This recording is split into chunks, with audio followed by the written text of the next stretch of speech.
MSME rehabilitation, IIBF का certification course of MSME जो है उसका 7 चैप्टर है एमएसएमई रिहैबिलिटेशन। यहाँ पर हम लोग जानेंगे कि कोई भी जो यूनिट है एमएसएमई की यूनिट है वो किस तरह से सिक होती है, उसका सिकनेस का डेफिनेशन क्या है, आरबीआई के अकॉर्डिंग सिकनेस का प्रोसेस और स्टेजेस क्या क्या है, मेजर्स क्या क्या लिए जा सकते हैं, कॉज और सिम्टम्स क्या क्या हो सकते हैं, इंटरनल एक्सटर्नल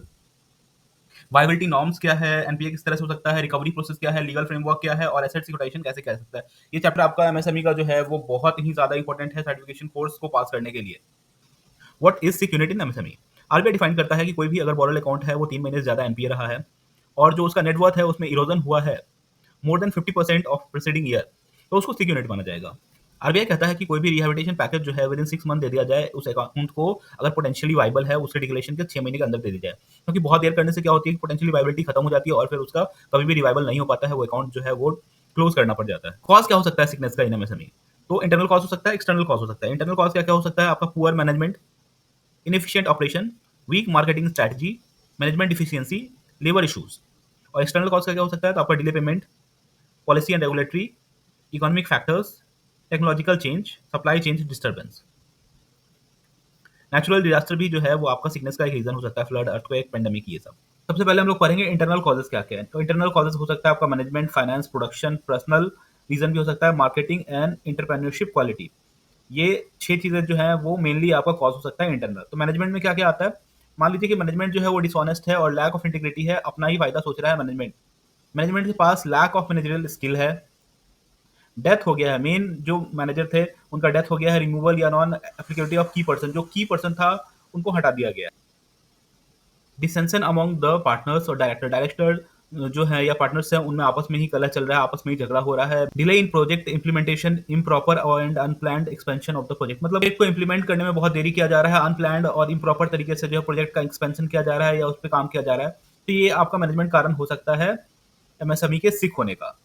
फाइनेंशियल रीजन क्या हो सकता है? तो diversion of capital to create fix asset, disproportionately high current asset, restoring of costly outside borrowing, faulty costing and pricing, bad receivables and management, development expenditure of new project disproportionate to expected cash accrual, development expenditure for new product disproportionate to expected cash accruals, interlocking of fund in sister concern, cost overrun, booking large overrun involving long delivery schedule at fixed price। तो ये सारा reason हो सकता है आपका financial reason. यहाँ पर आप ध्यान दीजिएगा कि मैनेजरियल रीजन या फाइनेंशियल रीजन का जो भी वर्ड है, अगर 2 नंबर का क्वेश्चन आता है तो इसमें वर्ड बाय वर्ड आ सकता है कि ये आपका इंटरनल कॉज क्या हो सकता है आपका एमएसएमई का सिक होने का, और वहां पे आपको same to same word by word दे देगा कि ये 3 रीजन है और एक उसमें अलग दे देगा और पूछेगा आपसे इसमें से कौन सा हो सकता है और कौन सा नहीं हो सकता है। मैनेजमेंट कॉज क्या हो सकता है, फाइनेंशियल कॉज क्या हो सकता है, प्रोडक्शन कॉज क्या हो सकता है? तो प्रोडक्शन में हो सकता है poor labour productivity, outdated technology, frequent machine failure, lack of withdrawal to know how, poor quality control, technology is too sophisticated to be managed, underutilized capacity, no quality control of input like raw materials। MSME कैसे सीख हो सकता है? Production का, तो labour का जो है क्वालिटी बहुत खराब है, या फिर टेक्नोलॉजी जो है वो बहुत ज़्यादा आउटडेटेड हो चुका है, मशीन जो है फ्रीक्वेंटली फेलियर हो रहा है, खराब हो रहा है, सही से काम नहीं हो पा रहा है, मशीन यूज करने ही नहीं आ रहा है, पुअर क्वालिटी कंट्रोल है, मतलब जो आप प्रोडक्ट बना रहे हो उस पर बहुत ज्यादा ही क्वालिटी कंट्रोल जो है खराब हो चुका है, घटिया क्वालिटी का प्रोडक्ट बन रहा है, टेक्नोलॉजी इतना टफ है कि उसको मैनेज ही नहीं किया जा पा रहा है, तो आपका कैपेसिटी है उससे बहुत कम प्रोडक्शन कर रहे हैं, आप अंडर यूटिलाइज हैं, आपको रॉ मटेरियल कौन सा सिलेक्ट करना है ये आपको नहीं पता है। तो अगर ऐसा रीजन होता है तो प्रोडक्शन के कारण जो है आपका एमएसएमई सिक हो सकता है। पर्सनल रीजन क्या हो सकता है? तो lack of skilled labours, high cost of labour या फिर लेबर अनरेस्ट, ये सारा रीजन हो सकता है पर्सनल। मार्केटिंग से कैसे आपका एमएसएमई सीख हो सकता है? तो उसके लिए आपका डिपेंडेंस ऑन वन और वेरी फ्यू कस्टमर, बहुत कम कस्टमर पे अगर आपका जो डिपेंडेंसी है तो वो कस्टमर कहीं और शिफ्ट होते हैं तो आपका पूरा का पूरा जो बिजनेस है वो बैठ सकता है।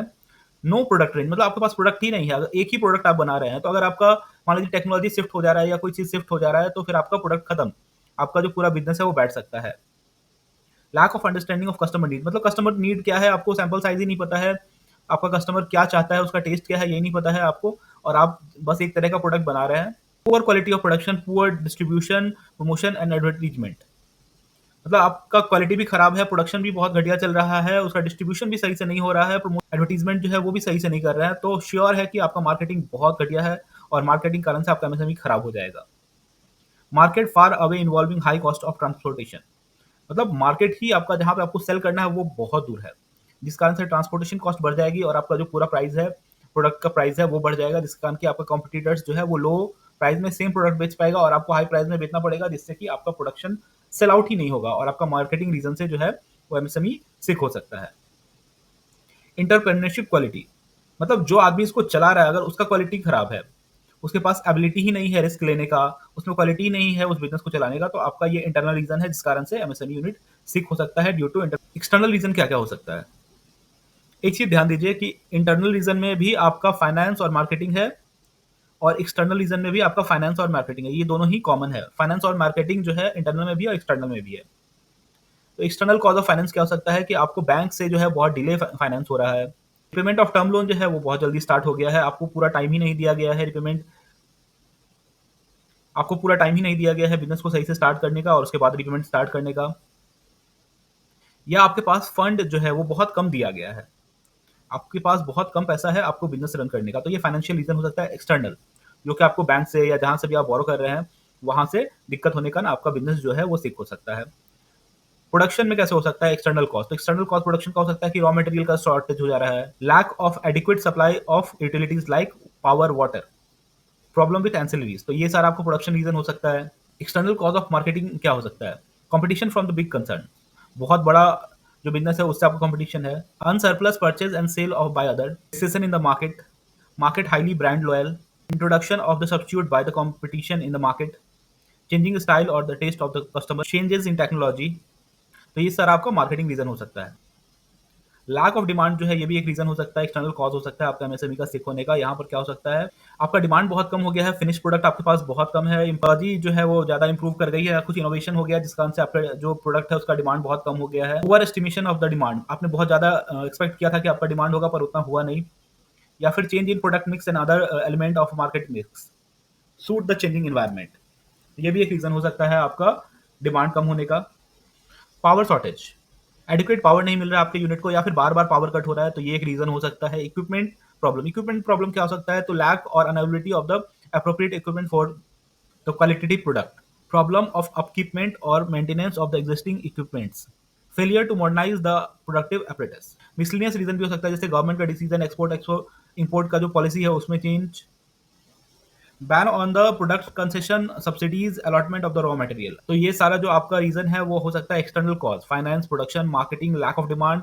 पावर शॉर्टेज, इक्विपमेंट प्रॉब्लम और मिसलिनियस। सिकनेस का प्रोसेस क्या होता है, कैसे कोई यूनिट जो है वो सिक होता है? तो पहले सबसे पहले वो यूनिट होता है हेल्दी, उसका सारा रेशियो जो होता है वो एकदम सही रहता है, करेक्टिव जो मेजर्स है उसके अंदर रहता है, अगर सिस्टम में किसी भी तरह का छोटा मोटा फॉल्ट भी आता है तो यूनिट जो है उसको सही से संभाल लेता है,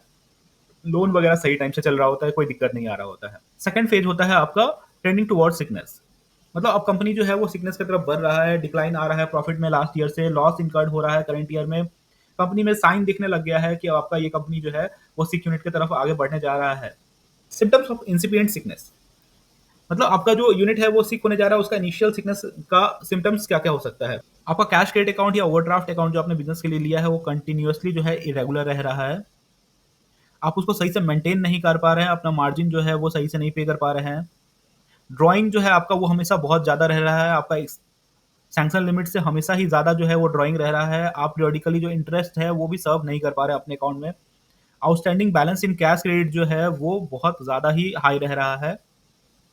failure to make timely payment of instalment of principal and interest on term loans, आपको सप्लायर से जो है वो कंप्लेन आ रहा है रॉ मटेरियल, वाटर, पावर, ये सब के बारे में, उनका बिल जो है वो पे नहीं हो रहा है, नॉन सबमिशन और अनड्यू डिले इन सबमिशन और submission of incorrect stock statement, मतलब आप बैंक को जो है वो गलत स्टॉक स्टेटमेंट दे रहे हैं, attempt to divert sale proceed through account with other banks, मतलब जहां से आपने लोन लिया है वहां उसके अलावा आप कहीं और से जो है अपना सेल वगैरह शो करना चाह रहे हैं, क्योंकि यहाँ पे आपका जो है वो अकाउंट एनपीए की तरफ बढ़ रहा है, आपका इंटरेस्ट में पैसा चला जाएगा, तो आप वो नहीं चाह के अदर बैंक से करंट अकाउंट के थ्रू अपना ट्रांजेक्शन कर रहे हैं।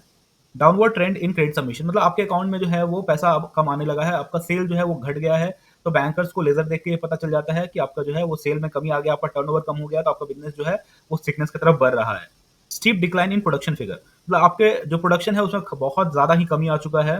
Downward trade in sale and fall in profits, आपका सेल और प्रॉफिट दोनों ही जो है डाउनवर्ड बढ़ रहा है, rising level of inventories which में include large production of slow और नॉन मूविंग आइटम्स, मतलब आपका इन्वेंट्रीज जो है वो बढ़ रहा है, उसमें भी जो है बेकार की चीजें हैं जिसका प्रोडक्शन से कोई लेना देना नहीं है, वो आइटम्स आपका बढ़ रहा है।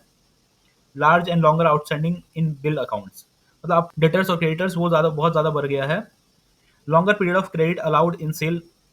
documents negotiated through the bank and the frequent return by the customer of the same as allowing large discount on the sale। आपको जो है बहुत ज़्यादा डिस्काउंट पे या सेल पे जो है वो आपका आइटम बेचना पड़ रहा है। फेलियर टू पे स्टैट्यूटरी लाइबिलिटीज, जो आपका टैक्सेस है, जो जीएसटीज है, वो आप पे नहीं कर पा रहे हैं सही टाइम पे।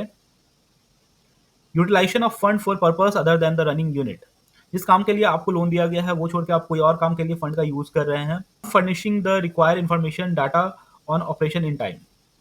मतलब आप जो है गलत इन्फॉर्मेशन प्रोवाइड कर रहे हैं। Reasonable wide variation in the sale receivable levels level of operation in the unit, आपके सेल में बहुत ज़्यादा ही अप डाउन आ रहा है। Non cooperation for stock inspection, तो आप बैंक को स्टॉक इंस्पेक्शन करने में सही से हेल्प नहीं कर रहे हैं। Delay in meeting commitment toward payment of instalment due crystallisation of liabilities LC BG etc, आप जो है वो सही टाइम पे जो है अपना इंस्टॉलमेंट नहीं पे कर पा रहे हैं और आपका बीजी एलसी जो है वो क्रिस्टलाइज करना पड़ रहा है उसके लिए। Diverting routing of the receivables through non lending banks, मतलब आपके जो लैंडिंग बैंक्स है वहाँ पे ड्यूज आपका बहुत बढ़ गया, इंटरेस्ट बहुत आपको ज़्यादा देना पड़ रहा है, इसलिए अब आप जो है ट्रांजेक्शन वो अपना नॉन लैंडिंग बैंक के थ्रू कर रहे हैं। तो ये सारा आपका सिम्टम साइंस है जिसके थ्रू आपका जो है ये चीज़ समझा जा सकता है कि आपका यूनिट जो है ये सिक होने जा रहा है। ये भी बहुत ही आपका इंपॉर्टेंट है। Activity level of sick unit, production, जो सिक यूनिट है उसमें प्रोडक्शन में आपका low capacity utilisation of both man and machineries, मतलब मैन और मशीनरीज का बहुत जो है वो लो कैपेसिटी यूटिलाइजेशन हो पा रहा है। Steep decline of production figure, जो आपका प्रोडक्शन का फिगर है उसमें स्टीप डिक्लाइन आ रहा है, बहुत तेजी से वो गिर रहा है। Frequent closure of the unit, unit जो है बहुत जल्दी जल्दी बंद होता है। Fluctuation in the capacity utilisation on the non seasonal activity, non seasonal activities के कारण जो है आपका बिजनेस में बहुत ज्यादा फ्लक्चुएशन हो रहा है, आपकी कैपेसिटी में बहुत ज्यादा फ्लक्चुएशन हो रहा है। हाई और extreme rate of rejection of product, आपका प्रोडक्ट का बहुत ज्यादा ही मार्केट में रिजेक्शन हो रहा है। Poor and इनएडिक्वेट maintenance of the machineries, machineries जो है लगा हुआ आपके प्लांट में उसका बहुत ही घटिया तरह से मेंटेनेंस किया जा रहा है। लैक ऑफ ऑर्डर और इनएडुकेट ऑर्डर, जितना आपका ऑर्डर है वो बहुत ही कम हो चुका है। तो सिक यूनिट का ये सारा साइन है कि आप कैसे समझ सकते हैं कि आपका यूनिट जो है वो सिक हो रहा है। प्रोडक्शन में इस तरह से होता है कि आपका complain from the supplier of the raw materials and non payment of the bill, disconnection of power by SBW, आप पेमेंट नहीं कर पा रहे इसलिए आपका जो पावर कट किया जा रहा है। सेल में क्या इफेक्ट होता है, एक्टिविटी लेवल क्या होता है सेल का, तो downward trend in sale and turnover, turnover जो है वो घट जाती है। Inability to meet delivery schedule, आपका जो डिलीवरी शेड्यूल होता है उसको आप मीट नहीं कर पा रहे हैं, उसको आप पूरा नहीं कर पा रहे हैं। फ्रीक्वेंट कंप्लेंट्स आ रहा है। High external rate of rejection and return of the product, आपका प्रोडक्ट जो है उसको बहुत ज़्यादा ही रिटर्न किया जा रहा है, रिजेक्ट किया जा रहा है। Non moving and unusable stocks, ये जो आपका स्टॉक्स है ऐसा पड़ा हुआ है जो कि किसी काम का नहीं है और आपके यूज में नहीं आ सकता, उस तरह का स्टॉक बहुत ज़्यादा बढ़ गया है। आपको जो है कस्टमर को बहुत ज़्यादा ही डिस्काउंट देना पड़ रहा है अपना यूनिट बेचने के लिए। Financial indicators of sick unit क्या है, फाइनेंशियल इंडिकेटर क्या है, तो फाइनेंशियल इंडिकेटर है आपका negative liquid surplus, increase in sundry debtors creditors, increase in debt equity ratio, decrease in net profit to sale ratio, extern borrowing at exorbitant rate of interest, तो बहुत ज़्यादा आपको interest rate पे आपको जो है वो लोन लेना पड़ रहा है बाहर से। सिर्फ ड्रॉइंग बाय द प्रमोटर्स और द डेटर्स, आपका जो प्रमोटर है डेटर है वो बहुत ज़्यादा अपना पैसा निकाल रहे हैं, बहुत ज़्यादा अपना कैपिटल बाहर कर रहे हैं। तो ये एक फाइनेंशियल इंडिकेटर होता है कि आपका जो बिजनेस है वो इरोड कर रहा है, वो सिक यूनिट की तरफ बढ़ चुका है, वो सिक यूनिट हो गया है। Change in pattern of cash to credit sale, मतलब कैश टू क्रेडिट जो है अब कैश के बजाय जो है क्रेडिट पे बहुत ज्यादा आपका सेल हो रहा है। Non payment of statutory dues, जो आपका टैक्सेस है और जो आपका स्टैट्यूटरी ड्यूज है उसका पेमेंट नहीं कर पा रहे हैं। सेल ऑफ फिक्स एसेट, आपको जो आपका फिक्स एसेट है, जो मशीनरीज है, जो काम की चीजें हैं, वो आपको बेचना पड़ जा रहा है। Withdrawal of capital loan from the friend and relative, जो फ्रेंड एंड रिलेटिव ने आपके बिजनेस में पैसे लगाए थे वो अपना पैसा निकालना चाह रहे हैं क्योंकि आपका यूनिट जो है अब वो खराब होता जा रहा है। तो पहला क्लासिफिकेशन है जहां पर कि आपका जो है वो रिहेबिलिटेशन का प्लान रेडी है और स्टडी जो है वो कंप्लीट किया जा चुका है, मतलब आपका बिजनेस को जो है वो इजीली रिहेबिलिटेट किया जा सकता है। सेकंड टाइप आपका होता है unit that can be nurse but suitable nursing programme has not been डाइवर्स, इसको बोलते हैं सिक ग्रे एरिया अकाउंट। यहाँ पर आपका पॉसिबल तो है कि आपके जो बिजनेस है उसको नर्स किया जा सके, उसको ठीक किया जा सके, लेकिन जो प्रोग्राम है वो अभी तक मिला नहीं है। और थर्ड टाइप होता है सिक यूनिट का जिसको कि बिल्कुल ही सही नहीं किया जा सकता है, कोई भी स्कोप नहीं है उसको ठीक करने का,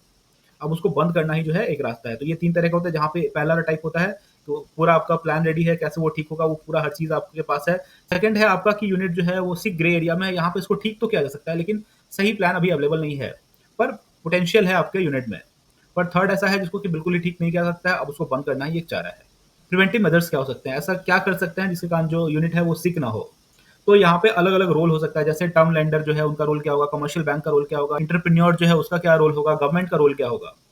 तो सबसे पहले देखते हैं कि टर्म लेंडर का रोल क्या होगा। तो जब आपका अप्रेज़ल हो रहा होगा तो वहाँ पे विजिलेंट रहना, डे टू डे प्रॉब्लम जो आ रहा है यूनिट में उसको देखना, और कोई प्रॉब्लम उनको दिख रहा है तो उसको अवॉइड करने का। अप्रेज़ल के टाइम में विजिलेंट रहना बहुत ही ज़्यादा ज़रूरत है टर्म लेंडर को। सेकंड जो है banning industries not having scope, मतलब ऐसा इंडस्ट्रीज जिसमें आपको लग रहा है कि कोई स्कोप नहीं है, टेक्नोलॉजी बदल चुका है, मैन्युफैक्चरिंग जो है वो सही नहीं है, प्रोडक्ट जो है वो डिक्लाइन कर रहा है, तो ऐसे यूनिट को लोन ना दिया जाए, उसको बैन कर दिया जाए, एक लिस्ट बना दिया जाए, बैन लिस्ट, और उसके अंदर डाल दिया जाए ताकि जो है उसको कोई और भी इंडस्ट्री जो है लोन ना दे। यूनिट में कोई डाइवर्सिफिकेशन नहीं पॉसिबल है, कोई मॉडर्नाइजेशन नहीं पॉसिबल है, पुराने तरीके से काम कर रहा है। ये दो तरह से आपका बैनिंग किया जा सकता है। एक तो पहला कि आपका एक बैन लिस्ट बना दिया जाए, जिस यूनिट में स्कोप नहीं है उसको बैन लिस्ट में डाल दिया जाए। सेकंड ऐसा हो सकता है कि कोई ऐसा कंपनी है जो कि एक तरह का प्रोडक्ट बनाता है और एक कस्टमर के लिए बनाता है। अगर मान लीजिए कि वो प्रोडक्ट में टेक्नोलॉजी चेंज हो जा रहा है, तो आपका कस्टमर कहीं और शिफ्ट हो जाएगा, या फिर अगर कस्टमर को कहीं कुछ अच्छा ऑफर मिल जा रहा है, तो वहाँ शिफ्ट हो जाएगा। तो सिर्फ एक कस्टमर और एक तरह के प्रोडक्ट बनाने वाले यूनिट्स को भी बैन कर देना चाहिए, क्योंकि ये यूनिट बहुत जल्दी फॉल कर जाते हैं। मशीनरीज एंड इक्विपमेंट, अगर सेकंड हैंड मशीनरीज किया जा रहा है, मशीनरीज ऐसा यूज किया जा रहा है जिसको कि कमांड नहीं किया जा सकता है, उसको सही से रिकंडीशनिंग नहीं किया जा सकता है, इंस्टॉलेशन जो है वो काफ़ी टफ है, इंस्टॉलेशन सही टाइम पे नहीं हो रहा है, आपका प्रोडक्शन सही टाइम से नहीं स्टार्ट हो रहा है, इन सब पे आपका जो है टर्म लेंडर है उनको देखना होगा। कमर्शियल बैंक का रोल क्या है? तो कमर्शियल बैंक जो है जब अप्रेज़ल करे तो बहुत ही केयरफुल अप्रेज़ल करे। केयरफुल अप्रेज़ल मतलब क्या होगा कि सिर्फ़ सिक्योरिटी देखकर जो है अप्रेज़ल ना हो, पर्पस देखकर हो कि लोन किस पर्पस के लिए दिया जा रहा है, बिज़नेस किस तरह का है, बिज़नेस में वायबिलिटी है कि नहीं, बिज़नेस का क्या फ्यूचर है, वर्किंग कैपिटल का कितना रिक्वायरमेंट है। अगर आप किसी यूनिट को अंडर फाइनेंस कर दीजिएगा, अंडर फाइनेंस करने से वो यूनिट जो है बहुत ज़्यादा स्ट्रेस में चला जाता है और वो सिक हो जाता है। अगर आप ओवर फाइनेंस कर दीजिएगा तो भी हो सकता है कि वो एनपीए की तरफ चला जाए, वो गलत यूज़ करे। तो फाइनेंसिंग का जो क्वांटम ऑफ फाइनेंस है वो एकदम परफेक्ट होना चाहिए। टाइमली डिस्बर्समेंट, डिस्बर्समेंट जो है वो बहुत ही ज़्यादा ज़रूरी है कि टाइमली हो, क्योंकि आपका प्रोडक्शन जो है पूरा डिस्बर्समेंट पैसे पे डिपेंड करता है। हो सकता है कि डिस्बर्समेंट अगर डिले होगा तो उनका जो है वो पूरा का पूरा सिस्टम चेंज हो जाए, टेक्नोलॉजी चेंज हो जाए, नया कंपटीटर जो है नया प्रोडक्ट लॉन्च कर दे और जो आपका यूनिट है वो पूरा पूरा बैठ सकता है अगर टाइमली डिस्बर्समेंट ना हो तो। कोई नया कंपटीटर जो है वो आ सकता है इस बीच में, सप्लाई चेन पूरा बिगड़ सकता है, तो इसलिए डिस्बर्समेंट पूरा टाइमली होना चाहिए। Feedback from the commercial bank, तो फीडबैक जो है वो कमर्शियल बैंक को टर्म लोन लोन लैंडर जो होते हैं उनसे भी लेना चाहिए, क्योंकि ये दोनों ही जो है फाइनेंस कर रहे होते हैं किसी एक बिजनेस को, और ये दोनों मिलकर आपस में जो है बात करके ही आगे चल सकते हैं। तो इन दोनों को आपस में बात करना चाहिए, फीडबैक लेना चाहिए कि बिजनेस कैसा चल रहा है और उसके हिसाब से काम करना चाहिए। वार्निंग सिग्नल्स, अगर जो है आपका वो वार्निंग सिग्नल्स दे रहा है बिजनेस की वहाँ पे एक्सेसिव जो है ड्राइंग्स हो रहा है, सैंक्शनिंग पावर से हमेशा ज़्यादा हो रहा है, बिल अनड्यू रह रहा है, ओवर ट्रेडिंग हो जा रहा है आपका, तो फिर इन सब तरह के जो यूनिट होते हैं उनको लोन नहीं देना चाहिए। अगर आप किसी भी यूनिट का जो है लेज़र को सही से देखिएगा तो आपको पता चल जाएगा कि इस यूनिट में क्या गलती है, क्या वार्निंग सिग्नल्स है, तो आप ये देखकर जो है वो कमर्शियल बैंक को देने से रोकना चाहिए, जहाँ पर सही हो वहीं पर आपको लोन प्रोवाइड करना चाहिए। मार्केट इंटेलिजेंस, आप सडन विजिट जो है वो अपना यूनिट पे करके देख सकते हैं कि स्टॉक किस तरह से, प्रोडक्शन किस तरह से हो रहा है, मार्केट किस तरह से है, तो इस तरह से जो है कमर्शियल बैंक बच सकती है किसी भी तरह का जो है फ्रॉड होने से। स्टीमिंग सिकनेस, किसी भी सिकनेस को जो है वो स्टार्ट में ही आप दूर कर सकता है, जो आपका कमर्शियल बैंक है उसको शुरू में ही दूर कर सकता है अगर वो एंटरप्रेन्योर से बात करे कि क्या तरह का दिक्कत आ रहा है, एंटरप्रेन्योर उनके पूरे टच में रहे और उनको सही से गाइड किया जाए, तो यूनिट जो है वो सिक नहीं होगी।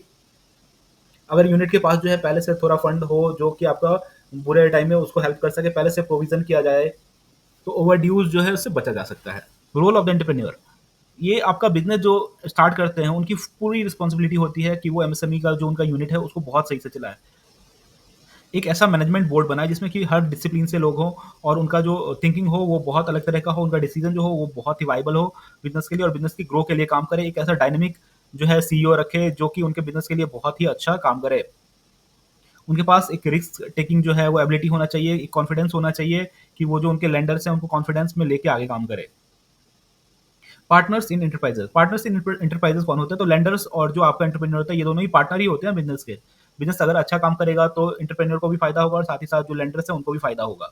तो दोनों को पार्टनर की तरह काम करना चाहिए और बिजनेस को पॉजिटिव वे में ले जाने के लिए काम करना चाहिए। रोल ऑफ गवर्नमेंट क्या है? तो गवर्नमेंट का यहाँ पे रोल होता है कि सडन पॉलिसी चेंज ना करे। सडन पॉलिसी चेंज करने से क्या होता है कि जो आपके इन्वेस्टर्स होते हैं उनका कॉन्फिडेंस कम हो जाता है, जो आपका एंटरप्रेन्योर होता है उसमें बहुत तरह का कंफ्यूजन होता है, वो प्रोडक्शन पे बहुत ज़्यादा ही बुरा इम्पैक्ट पड़ता है।